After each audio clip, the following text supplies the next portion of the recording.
Assalamualaikum warahmatullahi wabarakatuh. Nahmaduka ya Rabb ala ma aulaitana min na'maik wa khassastana bi jazil ata'ik. Walakal hamdu hatta tarda wa lakal hamdu idza radit wa lakal hamdu ba'da ridha. Allahumma shalli wa sallim ala sayyidina wa nabiyyina Muhammad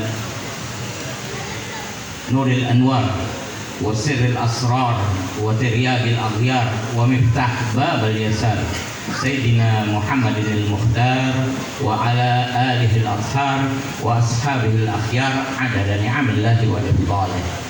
Amma ba'd. Alhamdulillah, di kesempatan yang baik ini Al-Fadil dapat berjumpa antum-antum semua, orang-orang yang beruntung yang dibanggakan oleh Sayyidina wa Nabiyuna Muhammad SAW. Tadi sudah cerita angka 13 ya. Angka 13 ini bukan angka sial, angka keberuntungan yang didukung dengan landasan-landasan akidah. Ini pimpinan pondok luar biasa. Dia membeberkan maraji' referensi tentang angka 13 yang didukung dengan ajaib kehebatan-kehebatan angka 13 tadi, dan didukung dengan landasan akidah tadi, ilmu tauhid, ilmu segala macam. Dan ini merupakan yang paling pokok yang diajarkan oleh Sayyidina wa Nabiyuna Muhammad SAW. Dulu Al-Fakir ini pernah mengajar adanya ta'alluqnya. Kalau kita dengan Rasulullah, wa kullu man bin nabiyyi ta'allaq, kita ada kaitan dengan Rasulullah dengan bagian-bagian tertentu. Mungkin kita selalu membaca Al-Quran, mungkin kita berzikrullah, mungkin kita berselawat kepada Rasulullah, mungkin kita melakukan sedekah, mungkin kita memberikan tanah untuk pondok pesantren, mungkin kita mengajar, mungkin kita belajar. Yang penting kita ada ta'alluq kepada Sayyidina wa Nabiyuna Muhammad sallallahu alaihi wasallam. Yang jelas Al-Fakir ada ta'alluq dengan pimpinan pondok pesantren ini, kaitannya dengan Ustaz Ali Umar Thayyib waktu ngajar di Darul Muttaqin ya, sampai sekarang masuk Al-Fakir masuk ke pondok pesantren Darul Hikmah yang dulu ngajar akidah akidahnya tipis ya, karangan Al-Habib Abdurrahman As-Segaf ya. Akidah ini penting, pokok akidah ini. Akidah ini berlubang dari aqada yang akidu uqdah ya. Kalau kita kenal uqdah itu ba'uqdah, pernah tahu ba'uqdah? Nah, mungkin ba'uqdah itu bangsa berkuncit, uqdatan itu berkuncit. Bangsa Cina itu berkuncit belakangnya. Berkuncit, kalau di film-film kungfu itu paling seru ya. Kuncitnya itu kalau lempar ke badan kita terlempar ya, kuat nih kuncit tadi ya, karena ikatannya begitu kuat sehingga uqdah dia terikat. Jadi bangsa yang berkuncitnya itu kuat ya, belum. Kalau orang yang remaja yang belum kuat ya, dia anak-anak tadi begitu banyak ya, anak-anak bawahnya ini pasti kepengen punya anak semua ya. Tapi tidak mungkin punya anak kalau tidak nikah ya. Jadi mulai semangat untuk menikah ya. Tidak mungkin ya. Nah ini dimulai dengan akidah. Misalnya kita menyebut aqadtul qalba ilaiha. Aqadtul qalba ilaiha. Aku mengikat hatiku kepadanya. Kalau dengan perempuan kita bilang aqadtul qalba ilaiha, itu bisa mati tuh, karena ikatannya bisa bunuh diri dia kalau aqadtul qalba ilaiha. Karena ini akidah ini sampai kita mengorbankan jiwa kita. Bahkan kalau kita lihat sekarang ini adanya perang Israel dan Palestina, ini omong kosong ya kalau orang bilang karena inilah, karena ekonomi lah, mulai awalnya karena akidah, karena ideologi. Kalau kita lihat sejarah-sejarah dari dahulu, yang berawal dari zaman Nabi Allah Musa alaihissalam. Terus Nabi Musa ke Tur Sina, wa idwa'na Musa arba'ina lailah. Nabi Musa ada untuk mengemban wahyu Allah selama 40 hari 40 malam, diberikan wewenang kepada Nabi Allah Harun alaihissalam untuk meneruskan risalah. Dan di saat itu murid kesayangan Nabi Allah Musa, yaitu Musa As-Samiri, itu berkhianat. Ini awalnya, awal dari pertama masalah akidah ini. Sampai Nabi Allah Musa alaihissalam berada di Tur Sina, pulang sudah ada perubahan. Ini diceritakan di surah Al-Baqarah. Bagi buat hafal Quran banyak cerita-cerita ini. Dia berusaha untuk mentajsim ijil. Ijil ini sapi. Yang sapi ini untuk mempengaruhi umat yang ditinggalkan oleh Nabi Musa, bahwa kita sudah ditinggalkan oleh Nabi Musa alaihissalam. Ini murid kesayangan, Musa As-Samiri murid kesayangan. Jadi murid kesayangan belum tentu juga bisa membawa bahagia. Murid kesayangan belum tentu bisa membuat bahagia. Ternyata usaha dia ini berhasil, karena Injil yang untuk mempengaruhi belasan ribu manusia ini adalah Injil yang sakti, yang bisa bicara, yang bisa mempengaruhi, sehingga banyak yang membelot dari ajaran Nabi Allah Musa dan diazab oleh Allah. Sehingga diazab oleh Allah, mereka banyak yang menderita. Artinya ada yang mati semuanya, ada juga sebagian yang tidak. Nah, ajaran ini diteruskan oleh pengikut yang masih hidup, masih hidup, dan terus berkembang sampai mereka terisolir, terisolir. Nah, terisolir inilah ada rencana dari orang-orang yang pintar, termasuk salah satunya Hazel, ini membuat satu akidah atau ideologi yang artinya kita kembali ke tanah leluhur,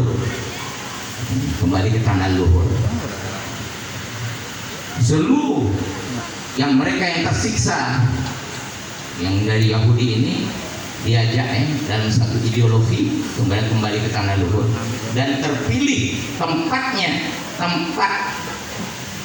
untuk tanah leluhur itu yaitu Palestina. Banyak yang pakai sal Palestina. Jadi kalau ada yang menyatakan bahwa kenapa tidak ikut Al-Fatah, damai saja, karena Islam itu damai. Kenapa Hamas perang? Nah, ini kalau kita mengambil misal dari Rasul Sallallahu Alaihi Wasallam, yang Rasulullah dari Makkah selama tadi berapa? 13 tahun 13 tahun Rasulullah. Kemudian beliau hijrah ke kota Madinah. Di sana beliau Sallallahu Alaihi Wasallam mengalami ghazawat, peperangan yang begitu banyak, sehingga Rasulullah bermimpi, mengimpikan mimpi. Rasul mimpi kalau bisa hidup ini damai.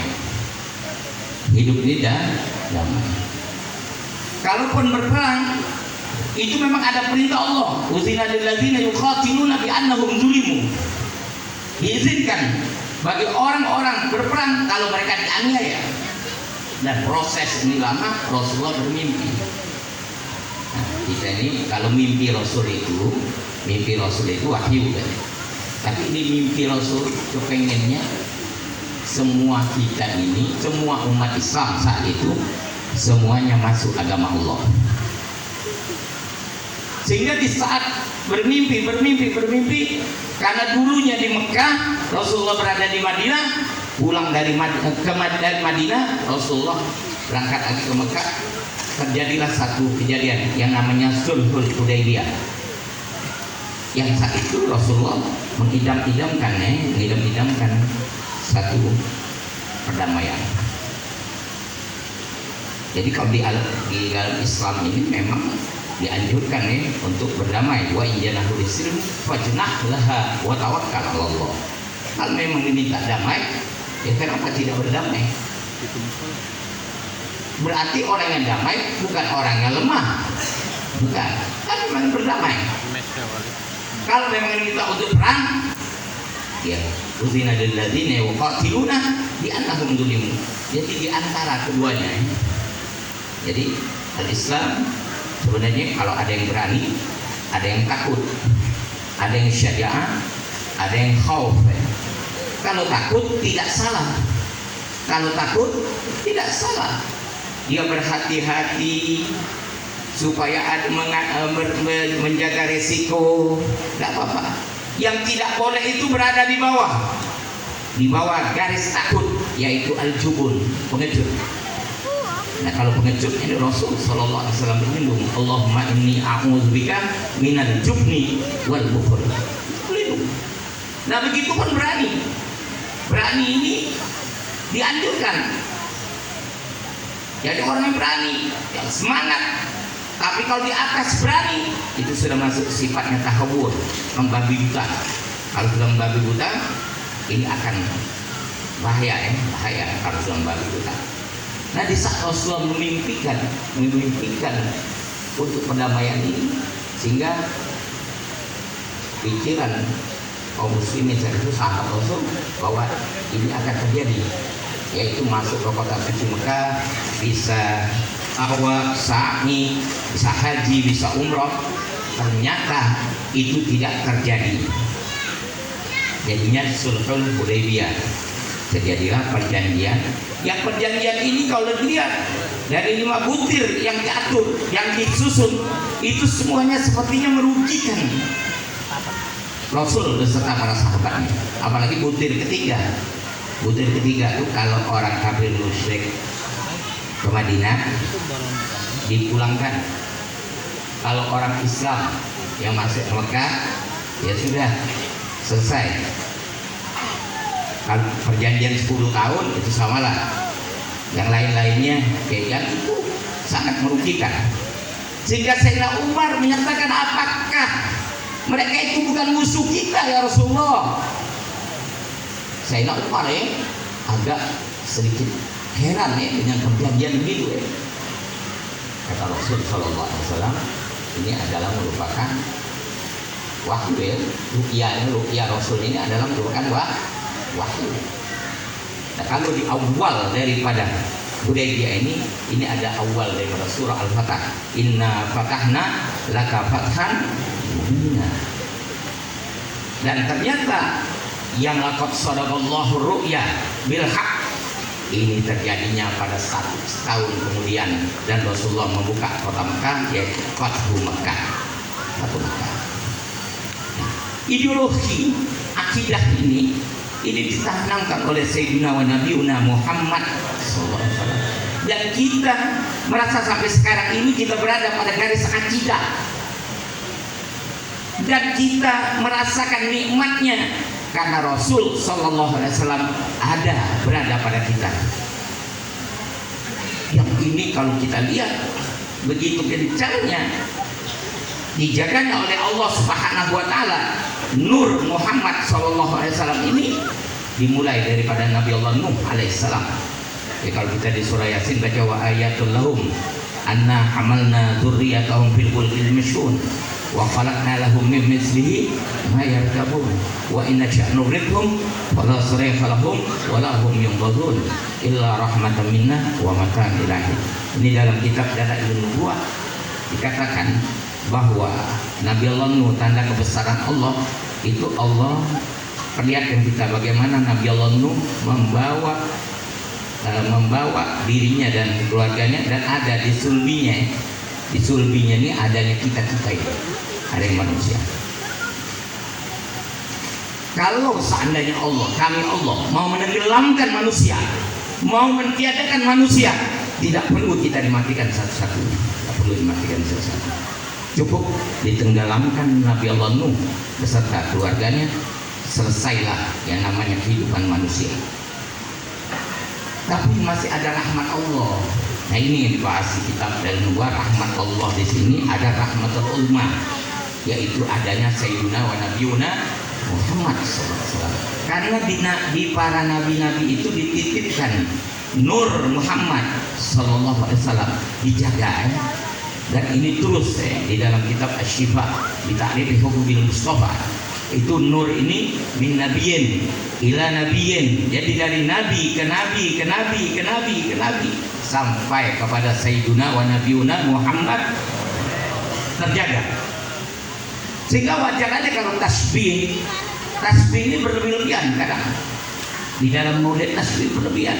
Memang karena nur ini dari Allah. Allah nurus samawati wal ardh, masalah nurihi.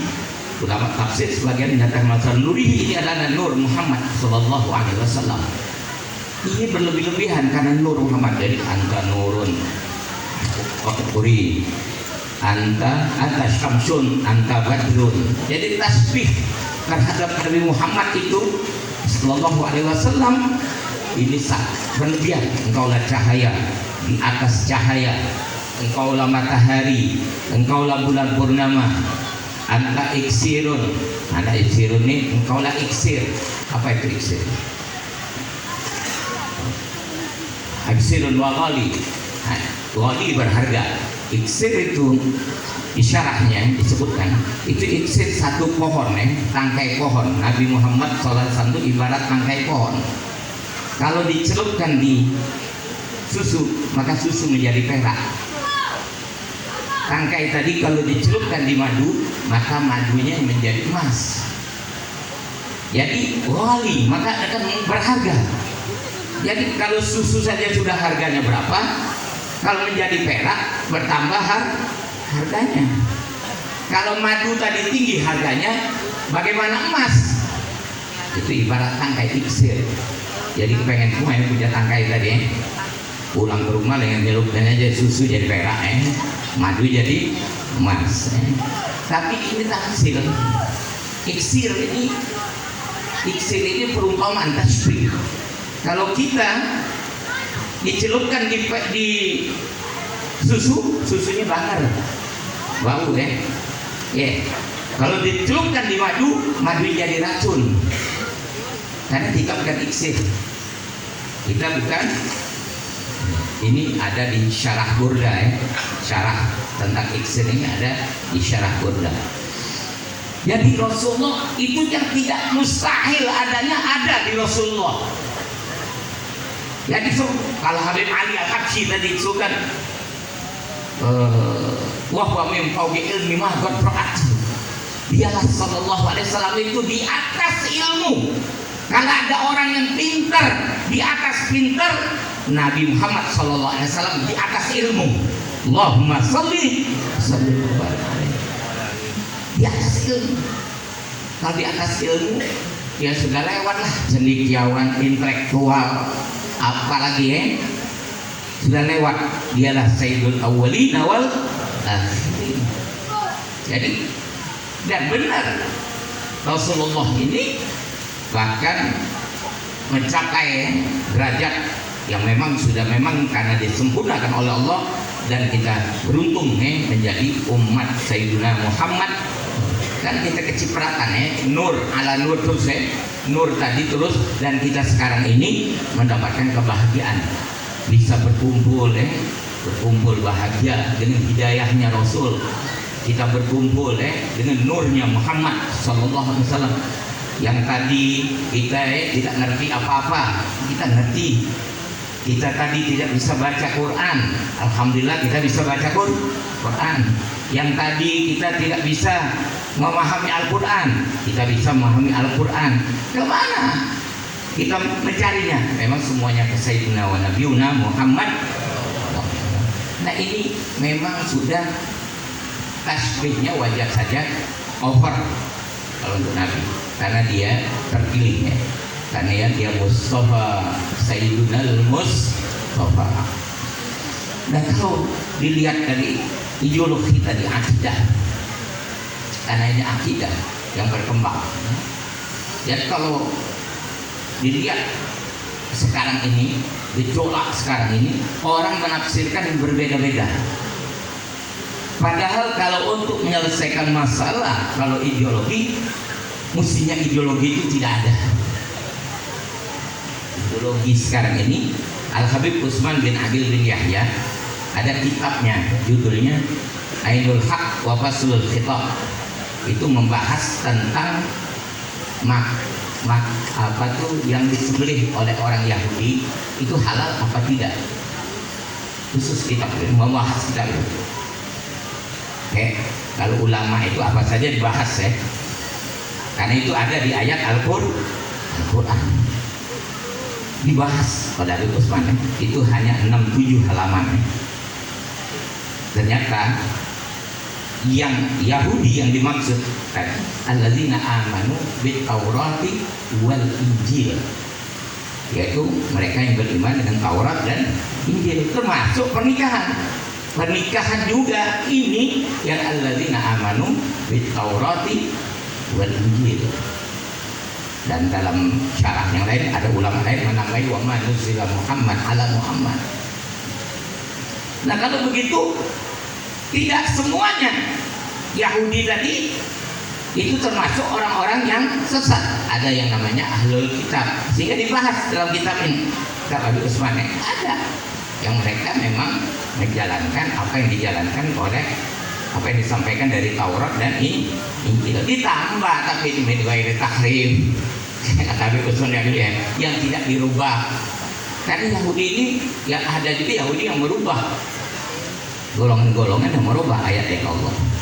Bani Israel ini ada berubah ayat Allah, sehingga kalau dilihat kalau Nabi Isa itu Ahdul Qadimnya, perjanjian barunya, ini juga ada perubahan-perubahan hasil kakak tua yang membantu kakak tua yaitu Yahudi Dulu perjanjian baru itu hanya 4 surah Matius, Markus, Lukas, Yohanes Akhirnya lama-lama dibahas oleh ulama termasuk Imam Ghazali karena Qudat fil Injil, pertentangan antara Matius, Markus, Lukas ada bertentang.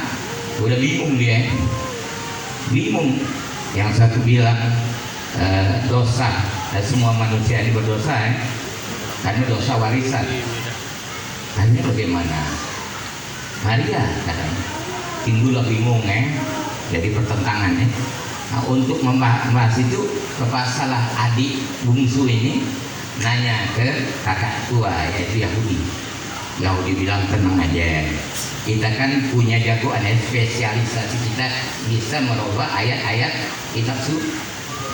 Jadi Al-Quran bukan kita ngarang. Fawailul lil ladzina yaktubuna al-kitaba bi aydihim tsumma yaquluna hadza min indillah yashtaru bihi samanan qalila. Jadi udah, yang penting inti setoran. Kita buatin deh cara jawabnya.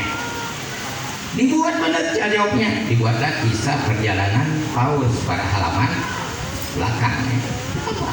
Kisah perjalanan. Jadi semua manusia berdosa kecuali Maria. Ada ini ada perubahan rarat beberapa rarat kitab suci. Jadi memang Yahudi ya Bu. Bahkan sampai semua apa saja perubahan itu dia yang buat semuanya. Oleh karena itu Zionis. Jadi kita tidak menghukum sebagaimana yang disebut oleh Habib Utsman bin Ali bin Yahya tadi, Yahudi yang benar, yang alladzina amanu ini, yang mereka benar-benar beriman bertaurat. Ini Zionis, ini Hazel yang mulai kita kembali Zion gunung itu tempat yang tinggi di Al-Quds itu ada. Kalau yang bagi sudah ke Aqsa Aqsa itu saja ada tipuan itu hebatnya mereka kita ini bukan kitab suci, bentuk praktek kitab suci. Kita la tusyaddur rihal illa li salasati masajid, termasuk Masjid Al-Aqsa aja banyak pelancong ditipu. Maksudnya bukan ke Aqsa yang sebenarnya, dia buat Aqsa rekayasa, dia tidak ngerepotin. Jadi kalau yang asli itu biasanya buka peta zaman-zaman dulu sampai begitu hebatnya mereka Nah ini karena memang mereka ini kerjanya begini dan mereka berusaha untuk kembali ke tanah luhur. Jadi akhirnya tanah Palestina sebagai korbannya, sebagai yang ditunjuk, terjadilah konflik. Pertamanya mereka pendekatan dulu, numpang. Kalau di Tito ini numpang, numpang. Lama-lama mengeluarkanlah ayat-ayat suci bahwa tempat ini adalah tempat kita. Dari numpang ujung Palembang sini, dari numpang dia ngakui. Nah, karena ini ideologi, kita jangan aja berpikir ke sana, tapi kita juga berpikir di sini, di negeri kita ini, kita ini banyak sekali masih memakai sifat-sifat yang dipakai oleh Zionis Israel.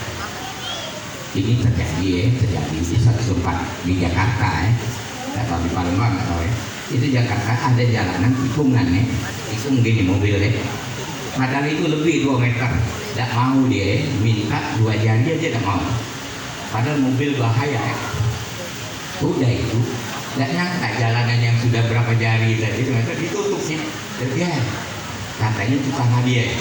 Nah kita merekodkan pengkupan tanah di sana, di sini ada itu cara-cara Yahudi ada itu, padahal itu milik bangsa yang aman.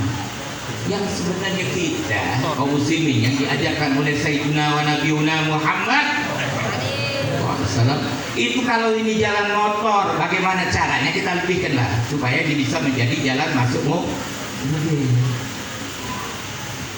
Berpikirnya begitu umat Nabi Muhammad, bukan semakin nutup. Oh memang ini dari nenek moyang kita dulu, ini tanah kita. Nah, kita jauh kita ofensif ke sana, itu bagus. Tapi kita defensif juga, pertahanan kita. Apakah kita memakai sifat-sifat Zionis Israel? Ini kan perlu kita pikirkan sama kita bagaimana, ukhuwah kita bagaimana, ukhuwah Islamiyah kita sama bagaimana, saling bantukah kita. Itu yang paling penting. Kalau kita sudah menjaga ukhuwah kita sama, kita menjauhkan dari sifat-sifat tadi, sudah ada ciri, yaitu umatnya Sayyiduna Muhammad Rasulullah yang disebut dalam surah Al-Fatah itu sendiri, Muhammad Rasulullah walladzina amanu ma'ahu asyidda'u 'alal kuffar ruhama'u bainahum tarahum ruk'an sujjadan yabtaguna fadlan minallahi wa ridwana. Kalau kita memakai sifat-sifat tersebut, ada ciri, sudah langsung kita berbeda sendiri dari sifat Zionis Israel, karena kita punya identitas sebagai umat Sayyidina wa Nabiuna Muhammad. Sehingga mimpi Rasulullah itu ternyata benar dalam surah Al-Fatah. Mimpinya benar, terjadi Fatu Makkah, turun ayat Al-Quran, idza jaa nasrullahi wal fath wa ra'aitan nasa yadkhuluna fi dinillahi afwaja fasabbih bihamdi rabbika wastaghfir innahu kana tawwaba. Jadi Rasulullah mau mengajak semuanya masuk surga, masuk dalam agama Allah tanpa terkecuali, tidak masuk surga sendiri. Padahal Rasulullah punya kunci, Rasulullah itu megang kunci surga, tidak merasa dia sendiri untuk masuk surga. Dia ajak semuanya, dan begitu bangganya, bahkan menurut riwayat itu waktu masuk surga itu masuk agama Allah itu bahkan dari penduduk Yaman pun banyak. Lihat di Sirah itu sudah jelas penduduk Yaman, sehingga Rasulullah mendoakan penduduk Yaman. Saat itu belum ada keturunan zuriat Rasulullah, tapi sudah ada doanya. Di situ sudah ada doa-doa Rasulullah terhadap penduduk Yaman yang mendukung, yang masuk agama Allah semuanya. Banyak juga yang sentimen dengan Yaman. Padahal innal iman la yahrizu ilal Yaman. Iman itu akan kembali ke Yaman. Jadi jangan ikut-ikutan, jangan ikut-ikutan. Ada yang bilang imigran lah, pendatang lah, semuanya pendatang, semuanya pendatang kita ini. Bahkan itu pendatang juga tuh.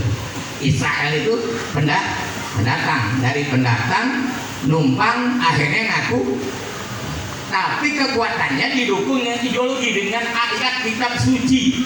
Bagaimana mau selesai? Ila yaumil kiamat tidak akan selesai, pasti terjadi perang terus selama ideologi itu masih ada. Karena di kitab sucinya, di Tauratnya itu menyatakan bahwa dia adalah bangsa yang sebenarnya, manusia yang sebenarnya. Kita semua ini binatang. Haulah, kita ini binatang semuanya. Jadi binatang tidak boleh banyak ngatur, katanya. Binatang itu harus ngikut manusia. Dia binatang.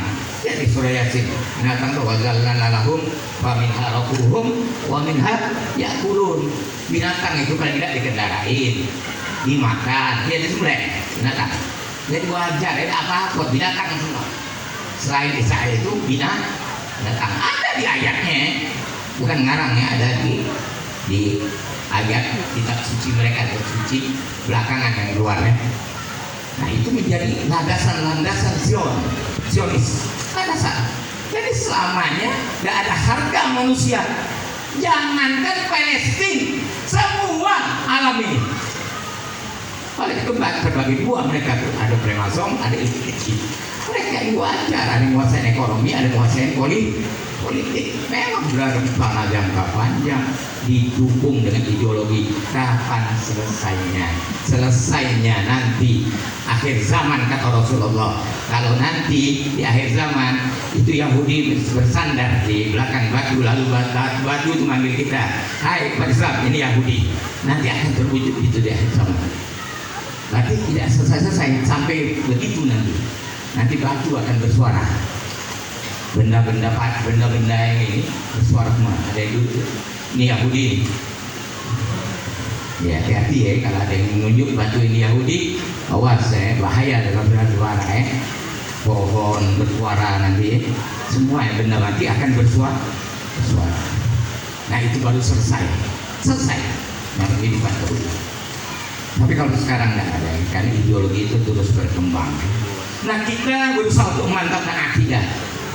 Yang kitab tipis tadi yang diajarkan di dalam terkini, kitab Habib Abdurrahman Segaf ya. Abdurrahman Segaf itu dulu sudah